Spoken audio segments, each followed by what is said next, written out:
Hello and welcome to my how-to video on mastering in Adobe Audition. For this course we've set up a mastering in Audition activity prompt, so I'm mostly going to be working off of that so it matches your own work for this week. In the other video we already talked about why we're doing this, but essentially again mastering is taking something that is recorded fresh and making it for audience consumption. Anything you've ever heard professionally has already been mastered. So we are going to be learning all these skills. I'll let you read through those after we go through this process on your own, because you will see, hey, I picked up some of these skills. Cool. Some of the materials you need in order to follow along with me are your personal laptop with Adobe Audition installed. Please let us know right away if Adobe Audition is not functioning or is not installed. You can either use headphones or speakers for this. For this, I'm going to be using speakers so that you can also hear it too here in the room. But I would highly recommend doing this on headphones and maybe taking the headphones out every once in a while and hearing what it sounds like on speakers. And you'll need the unmastered audio file, so I'll just show you how to get that really quick. It'll show up in a Google Drive thing like this. If you're not logged into your Whisk account, this won't work. It'll say you don't have access. So please log in as your Whisk account. And then you get this little download button. So make sure you download that. To find it, it's either going to be in your downloads folder, or I always just click on the little arrow and do show in folder. So we're going to need that. So basically the first step is open up Adobe Audition. The spelling is right there on the screen, but what you do is you go to your start menu and start typing Audition, and it should pop up pretty quick. I've already got it loaded. So this is Adobe Audition. I'm not going to go into a lot of details on what this program can do because the video would be 6 hours long. Adobe Audition can do so many things, it's kind of amazing. We are just going to be focusing on mastering, a quick in and out process that you can study for years and keep tweaking and keep getting better at. But what you need to know here is you've got your files, your media browser. This is kind of similar to Adobe Premiere if you've worked with that. We're going to be working with the effects rack today, so we'll get to that in just a moment. Let's go back to our steps. So step 2, download the unmastered file. Well, I already did that. But just to review, you click here and then click the little download button up at the top corner. Then we import the unmastered audio file, and what we do for that, I'm actually going to read the next couple steps because it will be faster. Then we're going to find the effects rack, and then we're going to add the mastering effect that's in the special category. So let me go through those steps. Go to Adobe Audition, find your file, and the file is called Ursa Miser. That's the name of the song from a band that actually I recorded. And I've already mixed the song, but the band is now asking for an MP3 they can put on Facebook and YouTube and maybe on a CD, and they need it mastered. Ideally, I'd be doing this with a WAV file, which is completely uncompressed, but I figured I'll give you the MP3 because it's faster to download. All I have to do is click and drag right into the big space in Audition. So now I've got my file. This is what the file looks like, the waveform. And I can play it a little bit. If I hit the home button on my keyboard, I can get to the very start of the track, and then I hit spacebar to play or pause. There's also the controls for the track down here. This one will always bring it to the start. So if I press that, bam, it's at the start, and then play. I like spacebar.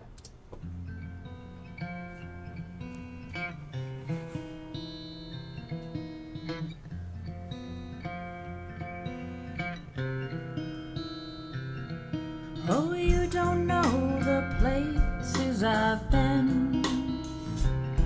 No, you don't know the places I've been.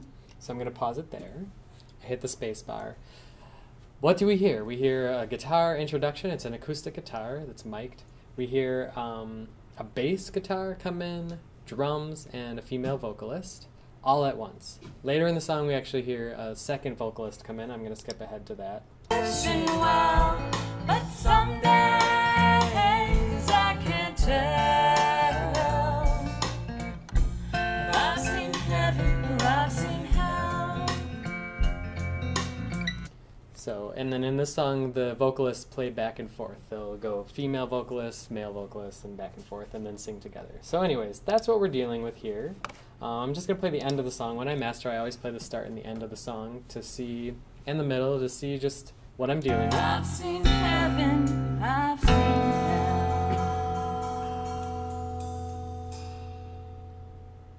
Alright, so it's a pretty standard little folk song there. So I said that we need to find the effects rack. It's going to be located about right here on your screen. It's called effects rack. And then we can add a whole bunch of different effects. All we're going to add today is a mastering effect. So you click the little arrow here, and you find the special category, and there's one called mastering. Basically, we have a couple different tools, several tools here actually, that all help us to master, to enhance the sound. And let me just double check where we are with the steps so that we're in the right spot. So we listen to the unmastered track by pressing spacebar to play and pause. And then now we're going to choose a preset from the drop-down menu of the mastering effects window. So let's focus on step 7 here. So up here you have presets, and I can just choose one. So there's a whole bunch of different ones. I'll do a warm concert hall, and you see some of the effects changed. And just by this stays up on my screen, and I can just pick a part in the song. Maybe I'll go back to the start and hear what that sounds like with the new effect on it. Spacebar. Hopefully you can hear some reverb now. Makes it sound like it's in a live concert hall. It's louder. I'm going to turn off the preset by using... So if I want to hear what it sounds like with it on, I press this button. If I want to hear what it sounds like with it off, I press this button again. So I'll turn it on and off a few times so you can hear the difference. I've been destined to lose more than win. Oh, you don't know the places I've been. Okay, so that's one preset. You could do another preset. How about a make room for vocals? It's a very vocally driven song. That means the singer is an important part of the song.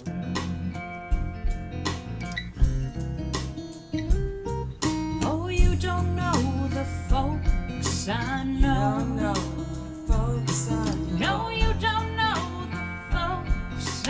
Okay, so if you like the one that you've chosen, so I like the warm concert hall, I can just close this. And as long as I don't have anything selected, so here's something selected and here's something not selected, I'm going to be able to apply that mastering effect. So you adjust other parameters to see if you can improve the sound. I'm going to come back to that one and just talk about the different parameters listed. But once I'm settled on my new sound, I close the mastering effects window, which I just did, and then I press apply at the bottom of the effects rack to apply the effects of the track. So I'm going to go back to Audition. There's a little apply button down here. And you'll notice, after I hit apply, this will disappear because it will be a part of the audio. And the audio itself will change. The waveform will change drastically, actually. So let's watch as I hit apply. So it's processing. And now all the audio grew. One of the main things that mastering does is it increases the volume of your audio. It also adds reverb. And it changes the EQ, which means it brings out some of the nicer qualities of the higher frequencies and the lower frequencies. This will prepare it well for your subwoofer in your car or in your home stereo, and also make it really crisp sounding. And also, the effect has disappeared from my rack, because I actually joined it into the actual file. So let's look here, back at our list. So the next step I have to do is fade in at the very beginning of the track and fade out at the very end of the track. This is a really important step in mastering. It's easy to forget. So I'm scrolling, and that will allow me to zoom. I can also use this little bar up at the top. So I can always see my full track here, and then I can navigate through. But at the very beginning, I grab this little, this is kind of difficult, but there's a little icon right here. And it's really important that I fade in. At this stage, I've only faded in where there's not even any music, but it means that I'm starting at absolute zero, or negative infinity is what it's called in audio, and it allows my speakers to kind of warm up and then start playing the music. You can also do a more dramatic fade, which then allows the music to kind of come in from wherever it's coming from.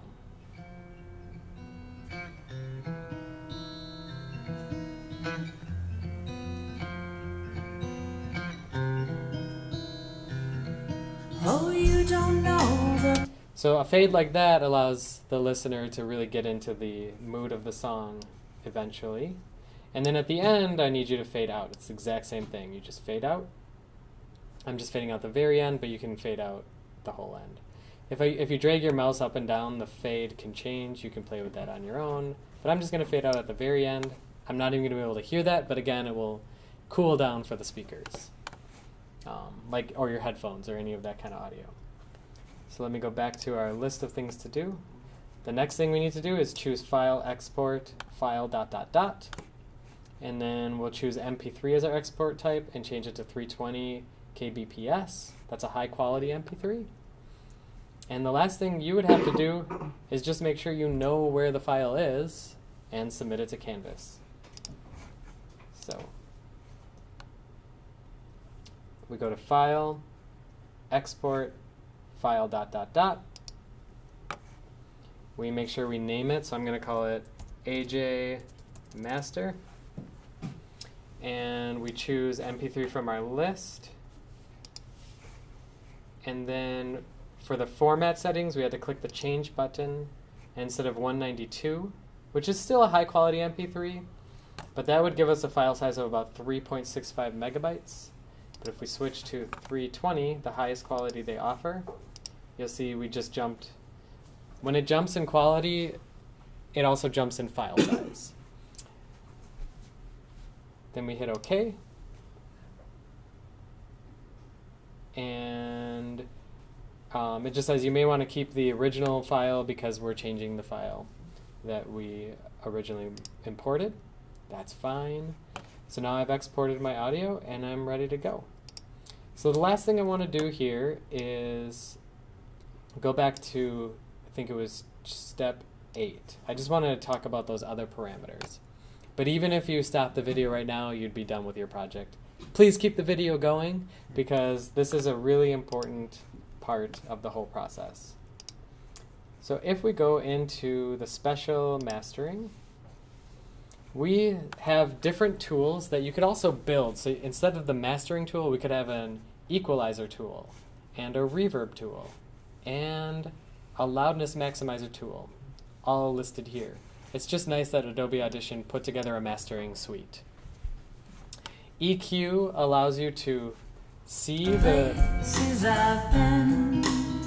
way the music looks and then adjust, like, well, maybe you want to boost this area or boost this area. And then it pretty drastically can change your sound at this point in your process.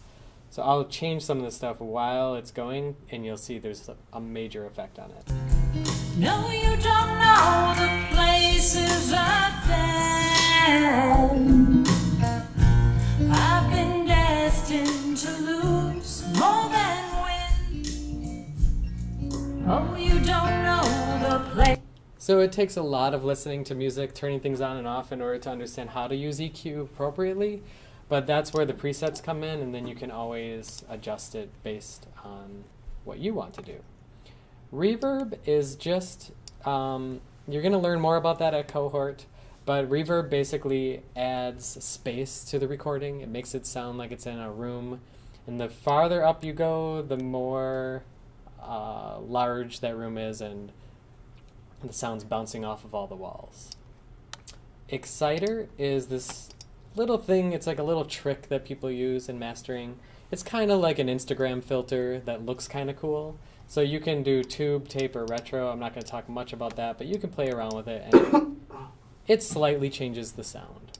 Kind of amplifies it and distorts it a little bit.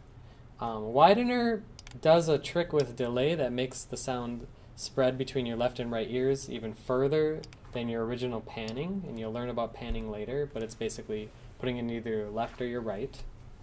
Loudness maximizer, reverb, and equalizer are your basic tools of mastering. Loudness maximizer allows you to just turn up the volume of your original unmastered track. That's the most important because one of the things you'll do with mastering is make a track a lot louder than it originally was. And then output gain just determines, usually I don't touch it if I'm mastering, I want to leave it at 0. But if I notice everything I did sounds awesome, but it's all hitting -3 at a final at a final peak, then I could boost the whole thing by 3, and now I'm back up to 0. What you're trying to do is get the audio to kind of get really close to 0 without going over. That is all the steps to mastering. If you want to review any of the steps, you just rewind this video and review the step with me. Did anyone have any questions?